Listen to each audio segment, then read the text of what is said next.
ما بل ورځ بیان کړو چې ان الذين ياكلون اموال اليتامى ظلما انما ياكلون في بطونهم نارا.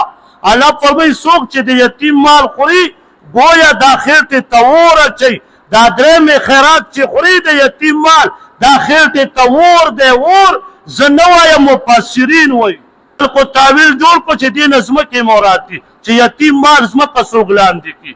نو یتیم مال یوازې یتیم مال دا ځمکه مال دی دا پیسې مال دی دا خوراک مال دی دا کور دی هغه مال دی او که تجارت دی هغه مال دی خو چې په کومه طریقه یې خوري الله پاک ورته اور ویلی نو چې خوري لکه اور دې خېټې ته واچو. او ته دې درېمې خیراتو داسې ټوپونه وې سپین کاټن دې ورته اچولی تور دې وله واسکټ اچولی بوټان دې وله پلش کړي او روانې دي یتیم مال دې خورمئ. وخوره دا چرګان نه دي والله که دا چاولې دي والله چې دا اور دی.